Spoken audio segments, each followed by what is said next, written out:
আজকে তোমাদের ফিজিক্স অধ্যায় 2 বলের সেকেন্ড ক্লাস হবে। তো এর আগের ক্লাসটা যারা এখনো ভালো করে পড়ো নাই, তো ভালো করে পড়ে তারপরে এই ক্লাসটা দেখবা, তাহলে হচ্ছে আমাদের পড়াগুলো বুঝতে সুবিধা হবে।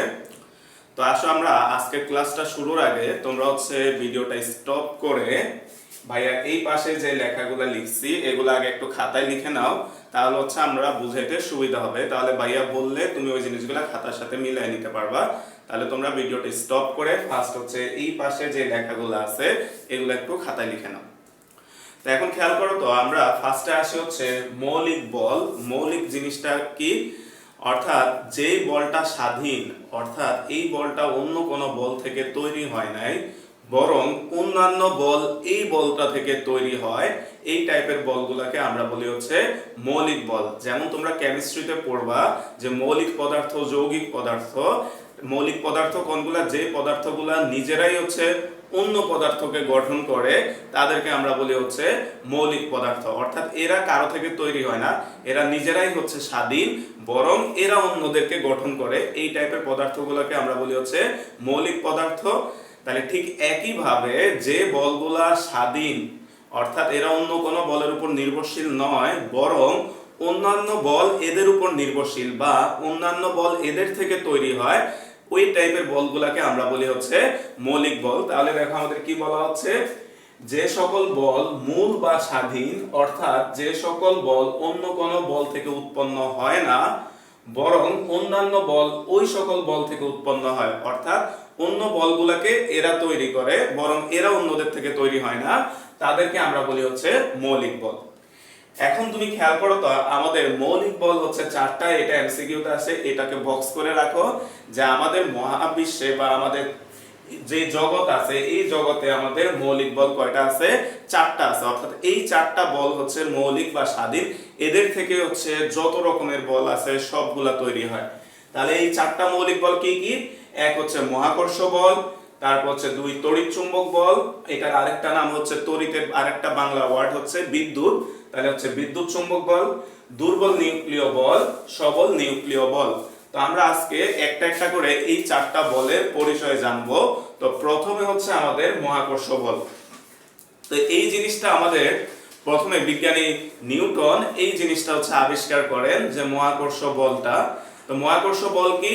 যে পৃথিবীতে না, শুধু পুরা মহাবিশ্বে ভর আছে এই রকম যে কোনো দুটি বস্তু একে অপরকে নিজের দিকে আকর্ষণ করে, এই বলটাকে আমরা বলি হচ্ছে মহাকর্ষ বল। তাহলে খেয়াল করো কি বললাম আমরা, যে মহাবিশ্বের যে কোনো দুটি বস্তু, অর্থাৎ ভর আছে এরকম যে কোনো দুটি বস্তু পরস্পরকে একে অপরের দিকে আকর্ষণ করে, যে বলে আকর্ষণ করে তাকে আমরা বলি হচ্ছে মহাকর্ষ বল। যেমন তোমার ভর আছে, ভাইয়ারও ভর আছে, তাহলে তোমার আর আমার মাঝে যে আকর্ষণ বলটা কাজ করবে এটাকে বলবো হচ্ছে আমরা মহাকর্ষ বল।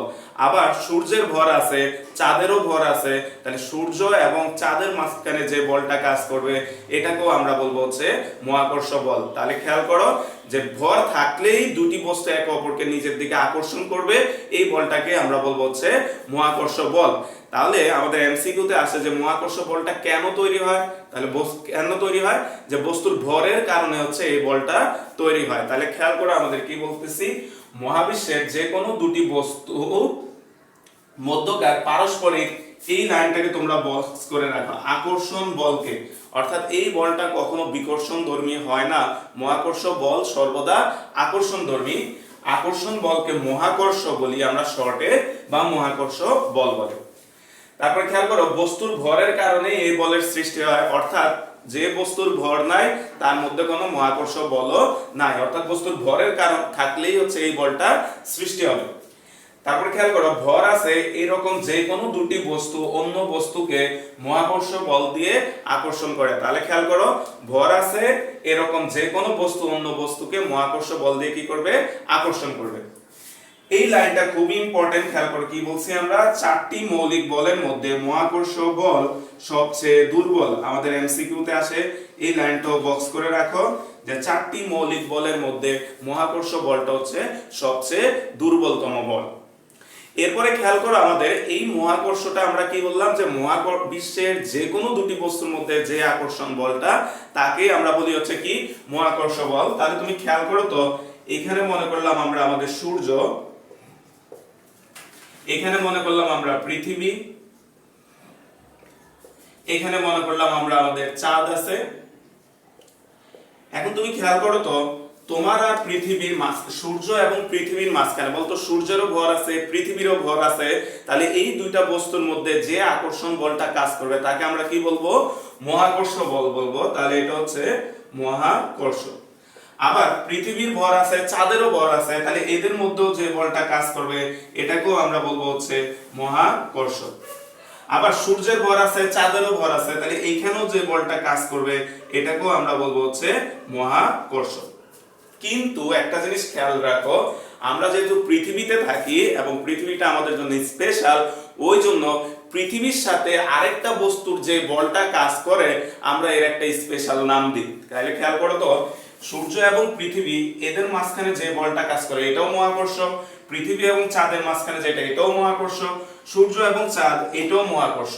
তাহলে আমরা যেহেতু পৃথিবীতে থাকি, যার কারণে পৃথিবীর সাথে অন্য একটা বস্তুর যে আকর্ষণ বলটা তাকে আমরা মহাকর্ষ না বলে আমরা তাকে বলি হচ্ছে অভিকর্ষ। অর্থাৎ এটাও মহাকর্ষ, কিন্তু জাস্ট আমরা বোঝার জন্য যে এই বলটা পৃথিবীর সাথে কাজ করতেছে এটাকে আইডেন্টিফাই করার জন্য আমরা একে মহাকর্ষ না বলে আমরা একে কি বলবো? অভিকর্ষ বলবো। তাহলে এই বলটা হবে আমাদের অভিকর্ষ। তাহলে তুমি খেয়াল করো তো, এই পৃথিবী এবং চাঁদ, তাহলে পৃথিবীর সাথে আরেকটা বস্তু, তাহলে পৃথিবীর সাথে আরেকটা বস্তু হলেই সেটা হবে হচ্ছে অভিকর্ষ। তাহলে খেয়াল করো, আমরা যদি এবার সংজ্ঞায় যাই তাহলে মহাকর্ষ এবং অভিকর্ষ কি? অভিকর্ষ বলতে আলটিমেটলি অভিকর্ষ এক ধরনের মহাকর্ষই, শুধুমাত্র পৃথিবীর সাথে যদি আরেকটা বস্তু হয় তখন আমরা তাকে মহাকর্ষ না বলে আমরা তাকে বলবো হচ্ছে অভিকর্ষ। তাহলে খেয়াল করো, তোমরা এবার খাতায় এইখান থেকে এই পর্যন্ত লেখো আর এই চিত্রটা একটু এঁকে রাখো। তাহলে কি বলছি আমরা, খেয়াল করো যে পৃথিবী ও অন্য যে কোনো বস্তুর মধ্যকার পারস্পরিক, খেয়াল করো, পারস্পরিক আকর্ষণ বলকে আমরা অভিকর্ষ বা মাধ্যাকর্ষণ বলি, বা মাধ্যাকর্ষণ এভাবে লেখো যে বল বলে, মাধ্যাকর্ষণ বল বলে। তারপরে খেয়াল করো কি বলছি, ইহা একটি মহাকর্ষ বল। খেয়াল করো, আমরা ভাইয়া প্রথমেই বলছি যে এটাও মহাকর্ষ বল, কিন্তু এটাকে আমরা আলাদা করি কারণ কি, এটা পৃথিবীর সাথে, ওই কারণে এটাকে আমরা আলাদা করে কি বলি? অভিকর্ষ বলি। তারপরে খেয়াল করো, এটা ব্যাখ্যামূলক প্রশ্ন আসে, তোমরা এটা SW করে ভাইয়াকে এই লাইনটা পাঠাবা, এই ব্যাখ্যাটা ভাই বলে দিচ্ছি। খেয়াল করো, সকল অভিকর্ষ মহাকর্ষ কিন্তু সকল মহাকর্ষ অভিকর্ষ নয়। তাহলে খেয়াল করো, সকল অভিকর্ষই হচ্ছে মহাকর্ষ কিন্তু সকল মহাকর্ষ অভিকর্ষ নয়। তাহলে এটার ব্যাখ্যাটা কি হবে খেয়াল করো, বলো তো। পৃথিবী হচ্ছে আমাদের মহাবিশ্বের একটা বস্তু, তাহলে পৃথিবীর সাথে যদি তোমার সূর্যের যে মাঝখানে যে বলটা তাকে তুমি অভিকর্ষ বলতেছো। আবার আমরা মহাকর্ষের সংজ্ঞা অনুসারে জানি যে মহাবিশ্বের যে কোনো দুইটা বস্তুর মধ্যকার যে আকর্ষণ বল তাকে আমরা মহাকর্ষ বলি। তাহলে তুমি খেয়াল করো তো, পৃথিবী যেহেতু মহাবিশ্বেরই একটা বস্তু, তাহলে পৃথিবীর সাথে সূর্যের যে আকর্ষণ বল তাকে আমরা একই সাথে মহাকর্ষ বলতে পারি। কিন্তু তুমি খেয়াল করো তো, অভিকর্ষের সংজ্ঞাটা কিন্তু আলাদা। অভিকর্ষ আমরা কি বলছি যে পৃথিবীর সাথে আরেকটা বস্তুর মধ্যকার আকর্ষণ বলকে তুমি বলবো অভিকর্ষ। তাহলে তুমি খেয়াল করো তো, সূর্য এবং চাঁদ এদের মাঝখানে যে বলটা, বলো তো এটা অভিকর্ষ হবে কিনা? না, কারণ কি এখানে পৃথিবী নাই, এখানে সূর্য এবং চাঁদ, তাহলে এই বলটা আমাদের অভিকর্ষ বল না হয়ে এটা হবে কি বল? মহাকর্ষ বল। তাহলে আমাদের এটা মনে রাখবা যে তোমার সকল অভিকর্ষ বলই মহাকর্ষ বল, আর সকল মহাকর্ষ কিন্তু কোন মহাকর্ষ বল অভিকর্ষ বল নয়। তারপরে খেয়াল করো, এই মাধ্যাকর্ষণ বল আমাদেরকে পৃথিবীর দিকে টেনে রেখেছে। তাহলে এটা খেয়াল করো, এটা কিভাবে মনে করলাম, এটা হচ্ছে আমাদের পৃথিবী, তাহলে এটা হচ্ছে পৃথিবীর কেন্দ্র, আর এটা মনে করো হচ্ছে তুমি। তাহলে তোমার একটা ভর আছে আর পৃথিবীর একটা ভর আছে, তো সকল বস্তুর ভর ওই বস্তুর কেন্দ্রে থাকে এরকম ধরা হয়। তাহলে তুমি খেয়াল করো তো, তোমার একটা ভর আছে পৃথিবীর একটা ভর আছে, তাহলে পৃথিবী তোমাকে তার দিকে আকর্ষণ বল দিয়ে টেনে রাখবে। তাহলে বলো তো, তোমার এবং পৃথিবীর মধ্যকার যে বলটা সেটা মহাকর্ষ বল হবে নাকি অভিকর্ষ বল হবে? খেয়াল করো তো, তোমার আর পৃথিবীর, তার মানে এই বলটাও হবে কি বল? অভিকর্ষ বল। অর্থাৎ অভিকর্ষ বলের কারণে পৃথিবী আমাদেরকে তার কেন্দ্রের দিকে কি করছে? টেনে রাখছে। তারপরে খেয়াল করো, এবং এর জন্যই আমরা আমাদের ওজন অনুভব করি। তো এমসিকিউতে আসে যে কোন বলের কারণে আমরা হচ্ছে আমাদের ওজন অনুভব করি, তো সেটা হচ্ছে অভিকর্ষ বল। এই বলটার কারণে আমরা আমাদের ওজনটা অনুভব করি। এখন তুমি খেয়াল করো তো, তাহলে তোমার আর পৃথিবীর মাঝখানে যে বলটা তাকে আমরা বলতেছি হচ্ছে অভিকর্ষ বল। তাহলে তোমার আর সূর্যের মাঝখানে যে বলটা বলো তো এটা কি বল হবে? তোমার এবং সূর্যের মধ্যকার যে বল। তাহলে খেয়াল করো তো, তুমি এবং সূর্য, তাহলে এই বলটা হবে কি বল? মহাকর্ষ বল। তাহলে পরীক্ষায় এই জিনিসগুলো আসবে, তো তোমরা খেয়াল করে দাগাবা যে কোনটা মহাকর্ষ বল আর কোনটা অভিকর্ষ বল। তো ভাই লাস্ট এই কথাটা বলে এই টপিকটা শেষ করছি যে মহাবিশ্বের যে কোনো দুইটা বস্তুর মধ্যে যে বলটা কাজ করবে সেটাই হবে মহাকর্ষ বল। আর দুটোই বস্তুর মধ্যে একটা যদি পৃথিবী হয় তাহলে তাকে আমরা বলবো হচ্ছে অভিকর্ষ বল।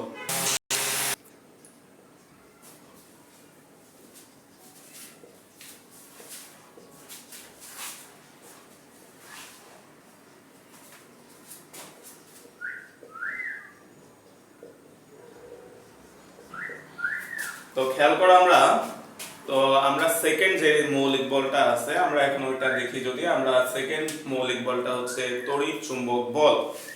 তো এই বলটা কি জিনিস খেয়াল করো তো, আমরা মহাকর্ষ বলটা দেখছি কিসের কারণে তৈরি হয়? যে দুটা বস্তুর মধ্যে যদি ভর থাকে তাহলেই তাদের মধ্যে যে বলটা কাজ করবে তাকে আমরা বলি হচ্ছে মহাকর্ষ বল।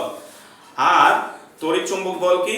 যে দুটি চার্জিত বস্তুর মধ্যে, অর্থাৎ দুটা বস্তুর মধ্যে যদি চার্জ থাকে বা আধান থাকে তাহলে তাদের মধ্যকার যে বলটা কাজ করে তাকে আমরা বলি হচ্ছে তড়িৎ চুম্বক বল। কোথাও কোথাও দেখবা যে তোমরা এটাকে তাড়িৎ চুম্বক বলও লেখা হয়, দুইটা একই কথা, তড়িৎ চুম্বক বল বা তাড়িৎ চুম্বক বল। তাহলে এই বলটা কি কারণে হয় খেয়াল করো ভাই, আরেকবার বলি যে দুটি চার্জের কারণে, যে দুইটা বস্তু আছে, এটা একটা বস্তু এটা একটা বস্তু, এদের মধ্যে যদি চার্জ থাকে তাহলে এরা যে বলে আকর্ষণ বা বিকর্ষণ করবে তাদেরকে আমরা বলি হচ্ছে তড়িৎ চুম্বক বল। তো এখানে একটা জিনিস খেয়াল করো, এই লাইনটাকে তোমরা একটু বক্স করে রাখো।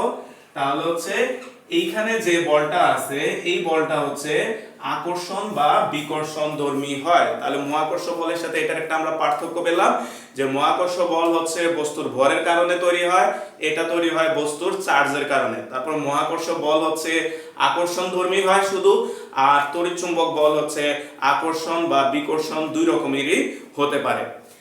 এখন খেয়াল করো, তারপরে দেখো কি বলছে, তড়িৎ চুম্বক বল মহাকর্ষ বলের চেয়ে অনেক শক্তিশালী, অর্থাৎ মহাকর্ষ বলের চেয়ে তড়িৎ চুম্বক বলটা শক্তিশালী বেশি।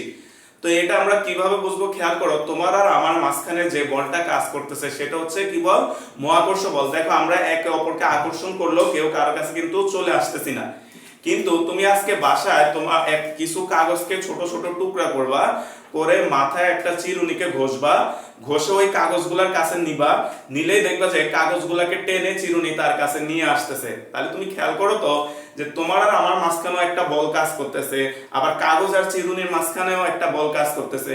তুমি আর আমি কিন্তু একে অপরের কাছে আসতেছি না, কিন্তু ওইখানে খেয়াল করো, তুমি আজকে বাসায় এটা করবা, করলেই দেখবা মাথায় একটা চিরুনিকে কিছুক্ষণ ঘষবা, ঘষে ছোট ছোট কাগজের টুকরার কাছে ধরবা, দেখবা যে কাগজের টুকরাগুলা উঠে চলে আসতেছে। তাহলে তুমি খেয়াল করো তো, আমরা দেখতে পাচ্ছি যে চার্জের কারণে এখানে কাগজের টুকরাগুলোকে চিরুনিয়ে টান দিচ্ছে। তাহলে এই বলটা অবশ্যই কি হচ্ছে?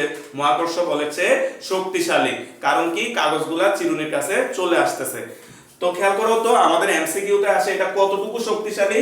এটা হচ্ছে খেয়াল করো, তড়িৎ চুম্বক বল মহাকর্ষ বলের তুলনায় 10⁻36 গুণ বেশি শক্তিশালী। সো এটা এমসিকিউর জন্য মুখস্থ রাখবা যে তড়িৎ চুম্বক বলটা মহাকর্ষ বলের তুলনায় 10⁻36 গুণ বেশি শক্তিশালী। এরপরে আসো আমাদের পরের যে দুইটা মৌলিক বল আছে, একটা হচ্ছে দুর্বল নিউক্লিয় বল আর আরেকটা হচ্ছে সবল নিউক্লিয় বল। তো এই জিনিসগুলো বোঝার আগে আমরা আসো একটা পরমাণুর নিউক্লিয়াসে কি থাকে সেই জিনিসগুলো যদি একটু খেয়াল করো। মনে করো এটা হচ্ছে একটা পরমাণু, পরমাণুর কেন্দ্রে থাকে হচ্ছে নিউক্লিয়াস, তাহলে এটাকে আমরা বলি হচ্ছে নিউক্লিয়াস।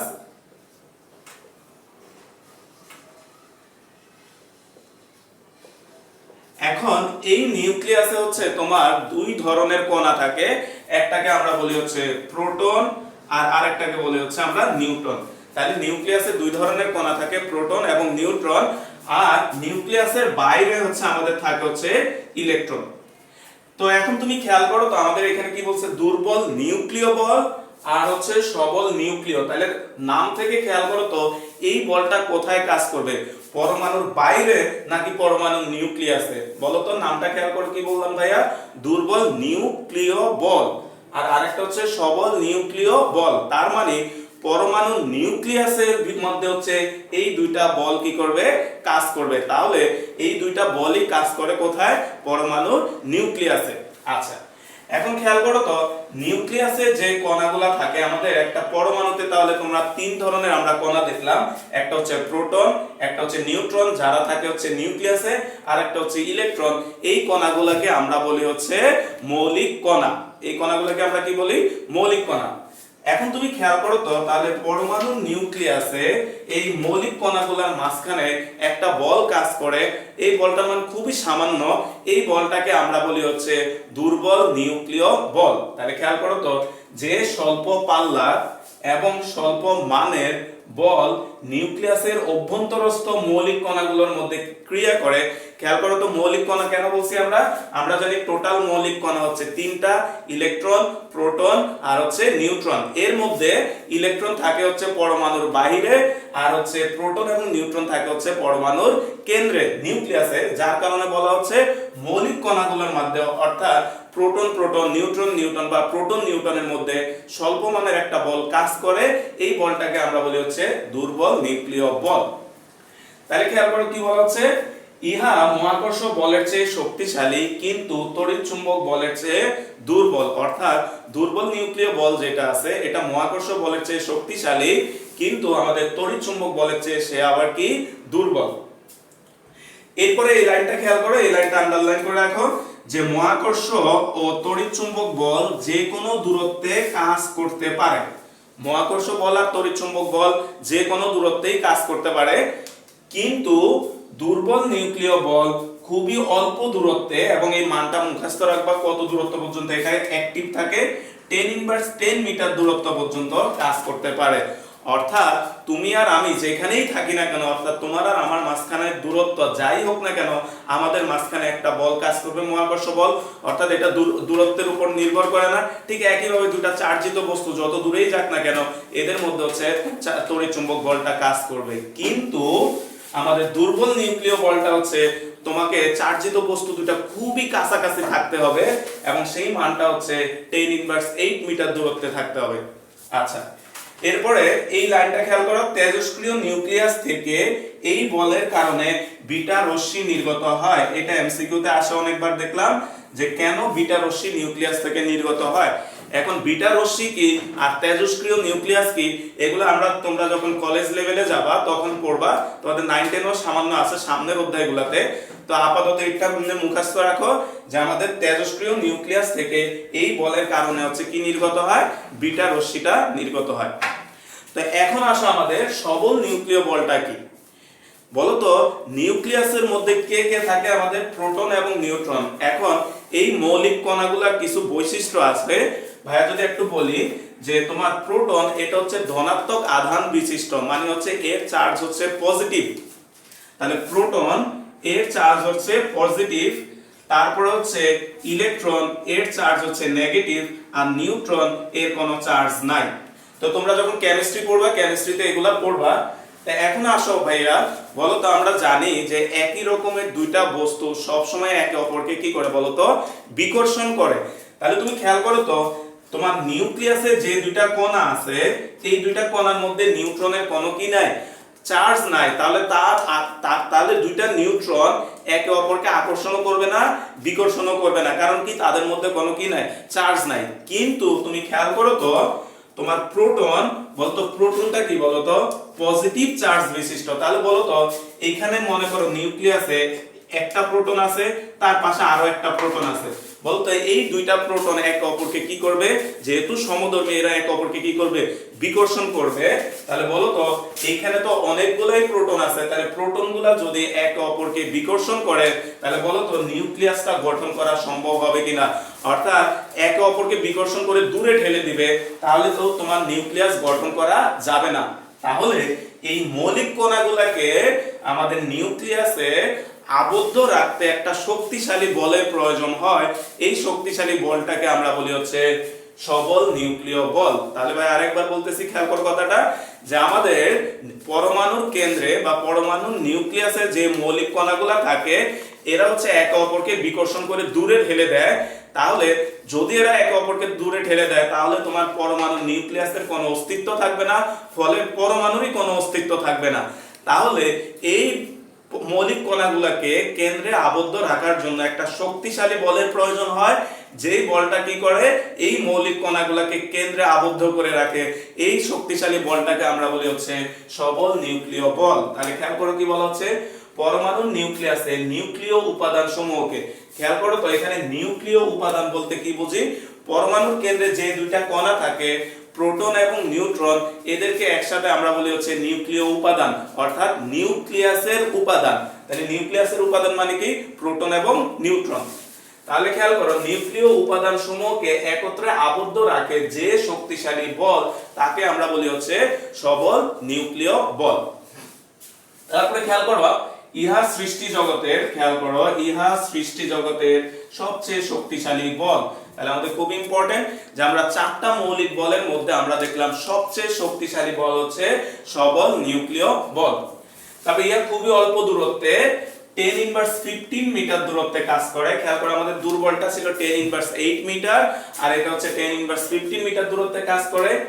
এই বল তড়িৎ চুম্বক বলের চেয়ে, খেয়াল করো, এই বল তড়িৎ চুম্বক বলের চেয়ে 100 গুণ বেশি শক্তিশালী। তাহলে আমরা এই চারটা মৌলিক বলের সংজ্ঞাগুলো ভালোমতো পড়বা এবং আমাদের যে বৈশিষ্ট্যগুলো দেওয়া আছে এই বৈশিষ্ট্যগুলো তোমরা ভালো করে পড়বা।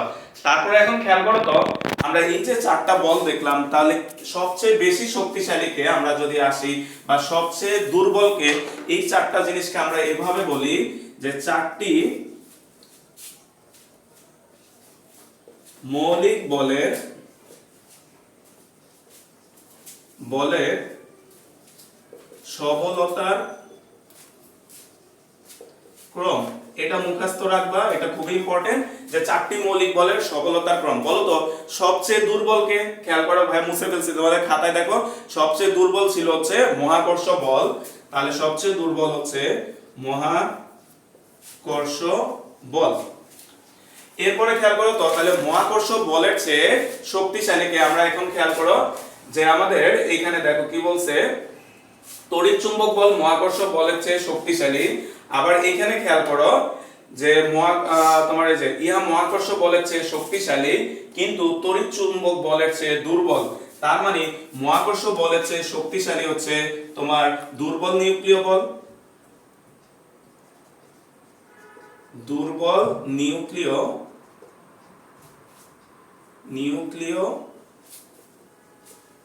বল। তোমরা মনে রাখবে এই চিহ্নটা, এই হা করা চিহ্নটা যার দিকে থাকে সে হচ্ছে বড়, আর এই কনুয়ের মতো এই চিহ্নটা যার দিকে থাকে সে হচ্ছে ছোট। তাহলে আমাদের মহাকর্ষ বলের চেয়ে দুর্বল নিউক্লিয় বলটা কি, বড়। এরপরে খেয়াল করো তো, এরপর হচ্ছে তড়িৎ চুম্বক বল। তারপরে দেখো আমাদের হচ্ছে তড়িৎ চুম্বক বল, তড়িৎ চুম্বক বল। আর সবচেয়ে শক্তিশালী কে, সবচেয়ে শক্তিশালী হচ্ছে সবল নিউক্লিয় বল, সবল নিউক্লিয় বল।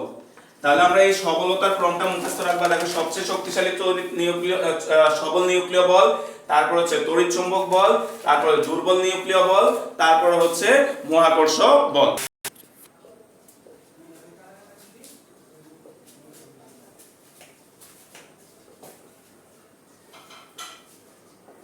তো খেয়াল করে আমরা এতক্ষণ যা পড়াইছি, তো আমরা এখানে তিনটা ব্যাখ্যামূলক প্রশ্ন এখান থেকে তোমাদের পরীক্ষায় আসে। তো 1 আর 2 এই দুইটা হচ্ছে সেম একই অ্যানসার, তো এই দুইটা একসাথে লিখবা। তো ভাই এই দুইটা বলতেছি আর রাতে তোমাদেরকে ভাই ফ্রেশ নোট পাঠিয়ে দিব, ওইখান থেকে দেখে লিখে নিও। তো ভাই এখানে বুঝাই দিচ্ছি আগে। বলা হচ্ছে নিউক্লিয়াসের স্থায়িত্বের জন্য সবল নিউক্লিয় বল দায়ী, ব্যাখ্যা করো।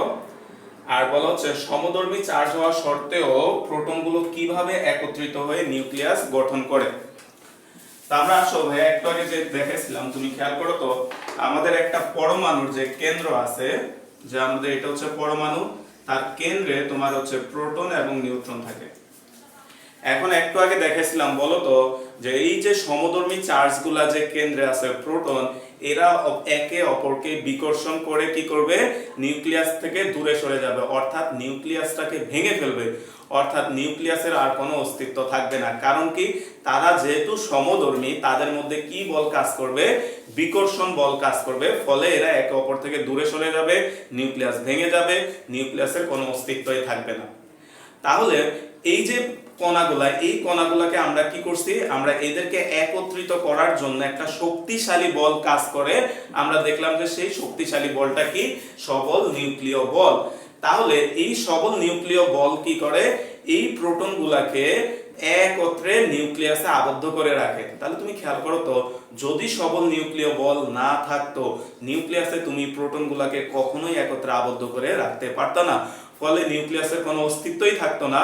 তাহলে আমরা এখান থেকে বলতে পারি যে নিউক্লিয়াসের অস্তিত্ব টিকে রাখার জন্য সবল নিউক্লিয় বলটাই দায়ী। কারণ কি, সে হচ্ছে এই বিকর্ষণ বলটাকে প্রতিহত করে সবগুলা প্রোটন বা সবগুলা মৌলিক কণাকে একত্রে নিউক্লিয়াসে আবদ্ধ করে রাখে। তো পরের যে কোশ্চেনটা, ওইটাও সেম একই অ্যান্সার ভাইয়া যা বললাম। দেখো, সমধর্মী চার্জ হওয়ার শর্ত প্রোটনগুলো কিভাবে একত্রিত হয়ে নিউক্লিয়াস গঠন করে। সো একই অ্যান্সার, যে আমাদের প্রোটনগুলো যেহেতু সমধর্মী, এরা একে অপরকে বিকর্ষণ করে দূরে ঠেলে দিবে। তাহলে এই দূরে ঠেলে দেওয়াটাকে বা এই বিকর্ষণ বলটাকে প্রতিহত করার জন্য সবল নিউক্লিয় বল কাজ করে। এই সবল নিউক্লিয় বল এদেরকে কি করে, নিউক্লিয়াসে একত্রিত করে নিউক্লিয়াস গঠন করে। তারপরে যে কোশ্চেনটা আছে, খেয়াল করো, তোমরা প্রায় সময় টিভিতে বা খবরের কাগজে দেখবা যে আমাদের পারমাণবিক বোমার কথা বলা হয়ে থাকে।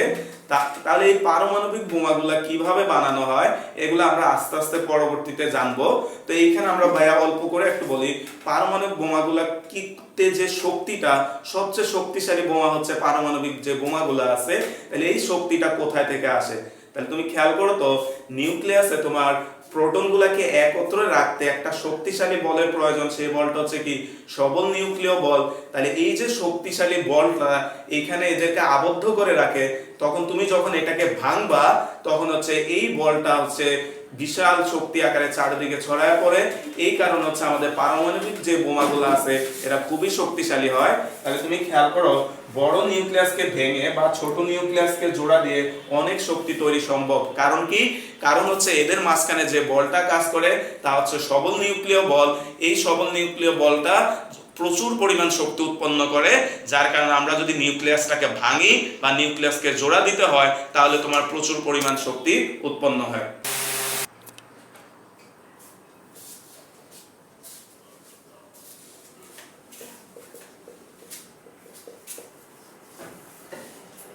তো খেয়াল করো, আমাদের আজকে লাস্ট টপিক সাম্য বল এবং অসাম্য বল।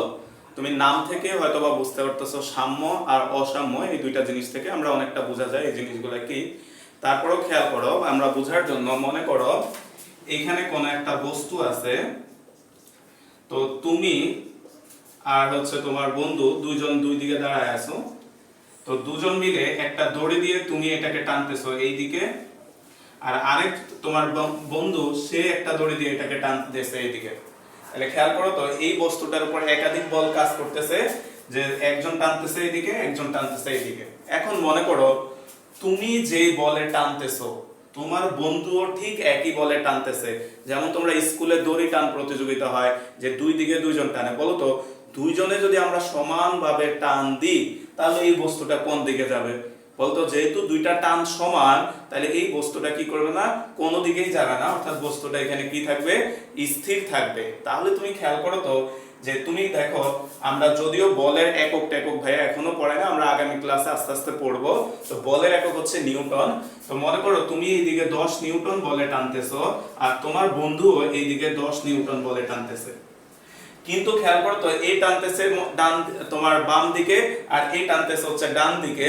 তাহলে খেয়াল করো তো, পরস্পর বিপরীত দিকে কাজ করতেছে। তাহলে একটা বল যদি পজিটিভ হয়, আরেকটা বল হবে কি, নেগেটিভ। কারণ কি, বল হচ্ছে একটা ভেক্টর রাশি, তাহলে তোমার তাকে অবশ্যই দিক দিতে হবে। তাহলে এই দিক যদি ধনাত্মক হয়, তাহলে এই দিক হবে কি, ঋণাত্মক, কিংবা এই দিক যদি ধনাত্মক হয়, ওই দিক হবে ঋণাত্মক। যার কারণে আমরা একটা বলকে মনে করো প্লাস ধরলাম, আরেকটা বলকে মাইনাস ধরলাম। তাহলে এখানে মোট বল কত, তাহলে আমরা মোট বল, যাকে আমরা বইয়ের ভাষায় বলি হচ্ছে লব্ধি বল, অনেক সময় এটাকে বলা হয় নিট বল, নিট বল মানে হচ্ছে মোট বল মানে কি এই দুটো যোগ, তাহলে হচ্ছে 10 বিয়োগ যোগ -10, তাহলে হচ্ছে 10 বিয়োগ 10 সমান সমান 0। তাহলে তুমি খেয়াল করো তো, অর্থাৎ একটা বস্তুর উপর যদি আমরা সমমানের একাধিক বল পরস্পর বিপরীত দিকে কাজ করে, তাহলে তার মোট বল বা লব্ধি বল কত হয়ে যায়, 0 হয়ে যায়। অর্থাৎ এই বস্তুটার উপর কোনো বল কাজ করে না। তাহলে বলো তো, এই বস্তুর উপর যদি কোনো বল না কাজ করে, আমরা নিউটনের প্রথম সূত্র থেকে জানি যে কোন একটা বস্তুর উপর যদি বল কাজ না করে, তাহলে বস্তুটা যেহেতু স্থির আছে সেখানে কি থাকবে, স্থিরই থাকবে। তাহলে বলতো একটা বস্তু যদি স্থির থাকে তাহলে তার ত্বরণ হবে কিনা, অবশ্যই না, কারণ কি স্থির বস্তুর ত্বরণ হয় না। তাহলে তুমি খেয়াল করো, এইবার আমরা আসলে বইয়ের ভাষায় যে কোন বস্তুর উপর একাধিক বল ক্রিয়া করলে যদি বলের লব্ধি 0 হয়, খেয়াল করে আমরা দেখলাম বলের লব্ধি 0 হয়, 0 হয় অর্থাৎ বস্তুর ত্বরণ না হয়। তাহলে আমরা দেখলাম যে যদি বল না থাকে তাহলে বস্তু কি থাকে, স্থির থাকে, আর স্থির থাকলে বস্তুর কি হয় না, ত্বরণও হয় না। তাহলে দেখো বস্তুর ত্বরণ হয় না অর্থাৎ বস্তু সাম্য অবস্থায় থাকে, এই কথার মানে হচ্ছে বস্তু যেখানে আছে ওইখানেই থাকে, তবে ওই বলগুলোকে আমরা বলি হচ্ছে সাম্য বল। তাহলে সাম্য বলটা কি, সাম্য বলের বাইরে যদি আবার বলি হচ্ছে এটাকে ব্যালেন্স বলও বলতে পারো, অর্থাৎ একাধিক বল কাজ করে তোমার লব্ধিটা 0 হবে, এর ফলে বস্তুর কোনো ত্বরণ হবে না, বস্তু একটা নির্দিষ্ট বিন্দুতে ছিল সেখানেই থাকবে। তাহলে এই টাইপের বলটাকে আমরা বলবো হচ্ছে সাম্য বল। এবার আসো তাহলে অসাম্য বল কোনটা, এর উল্টাটাই হচ্ছে অসাম্য বল। অর্থাৎ একাধিক বল যদি কাজ করে তাহলে বস্তুর লব্ধি বল যদি 0 না হয়, তাহলে বলো তো লব্ধি বল 0 হলো না। যেমন আমরা মনে করলাম, আগের উদাহরণটাতেই আসি, মনে করলাম তোমার বন্ধু এইদিকে হচ্ছে 15 নিউটন বল দ্বারা টানতেছে, আর তুমি হচ্ছে 10 নিউটন বল দ্বারা টানতেছো। তাহলে আমরা আসলে লব্ধি বল, মোট বল, নিট বল এটা যদি এখন বের করো, তাহলে মোট বল কত হবে, 15 যোগ -10, তাহলে হচ্ছে 15 বিয়োগ 10 সমান সমান হচ্ছে 5 নিউটন। তাহলে তুমি খেয়াল করো তো, এই বস্তুটার উপর দেখো তো, তুমি নরমালি বুঝো, ম্যাথমেটিক্সে যাওয়ার দরকার নাই, বলতে এই 15 নিউটনে টানতেছে, এই 10 নিউটনে টানতেছে, বস্তুটা কার দিকে যাবে, বস্তুটা অবশ্যই এই দিকে যাবে, কারণ কি বেশি বল দ্বারা টানতেছে। এবং আমরা রেজাল্টও দেখলাম যে বস্তুটার উপর কতটুকু বেশি বল কাজ করতেছে, দেখো তো 5 নিউটন বেশি বল কাজ করতেছে। অর্থাৎ এই বলটার কারণে হচ্ছে বস্তুটা কি করবে, তোমার এই দিকে চলে আসবে, তোমার বন্ধুর দিকে চলে আসবে। তাহলে বলো তো, লব্ধি বল যদি 0 না হয় তাহলে বস্তুটা সাম্য অবস্থা বা স্থির থাকবে কিনা, অবশ্যই না। আমরা দেখতে পাচ্ছি বস্তুটা কোনো একজন বন্ধুর দিকে চলে আসতেছে, তাহলে বলতো কারো দিকে যদি চলে আসে, সেই সাম্য অবস্থান থেকে যদি গতিশীল হয় তাহলে তার কি থাকবে, ত্বরণ থাকবে।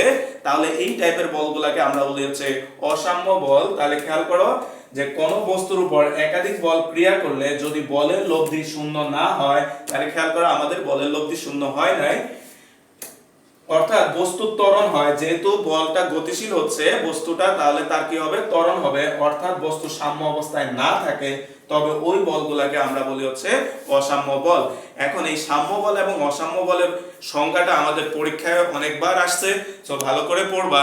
এবং এখান থেকে একটা পার্থক্য আমাদের খেয়াল করো, সাম্য বল ও অসাম্য বলের মধ্যকার পার্থক্য, এটা খুবই ইম্পর্টেন্ট, বোর্ডে অনেকবার আসছে। তো তুমি এই দুইটা সংজ্ঞা থেকেই হচ্ছে তুমি সাম্য বল এবং অসাম্য বলের পার্থক্যটা দিতে পারো। তুমি খেয়াল করো তো, এখানে আমরা বললাম দেখো যে বস্তুর ত্বরণ হয় না, তাহলে সাম্য বলে বস্তুর ত্বরণ হয় না। খেয়াল করো তো, অসাম্য বলের ক্ষেত্রে দেখো আমাদের বস্তুর ত্বরণ হয়। তাহলে দেখো আমরা একটা পার্থক্য পেয়ে গেলাম, একটা হচ্ছে সাম্য বলে বস্তুর ত্বরণ হয় না, আর অসাম্য বলে বস্তুর কি হয়, ত্বরণ হয়। তারপর আরেকটা খেয়াল করো, বস্তু সাম্য অবস্থায় থাকে, বস্তুটা কি থাকে, সাম্য অবস্থায় থাকে। আর আরেকটা দেখো, বস্তু সাম্য অবস্থায় না থাকে, অর্থাৎ বস্তু সাম্য অবস্থায় থাকে না।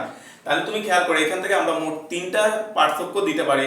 প্রথম পার্থক্যটা তোমরা সংজ্ঞা দিবা যে সাম্য বল কি, তোমার সাম্য বল আমরা শর্ট করে এভাবে সংজ্ঞা দিতে পারি যে যে বলগুলোর ক্রিয়ায় বস্তু সাম্য অবস্থায় থাকে তাকে আমরা বলি সাম্য বল। আর অসাম্য বল কোনটা, যে বলগুলোর ক্রিয়ায় বস্তু সাম্য অবস্থায় থাকবে না তাকে আমরা বলবো হচ্ছে অসাম্য বল। তারপরে সাম্য বলে ত্বরণ হয়, অসাম্য বলে ত্বরণ হয় না। তারপর সাম্য বলে বস্তু সাম্য অবস্থায় থাকে, অসাম্য বলে বস্তু সাম্য অবস্থায় থাকে না।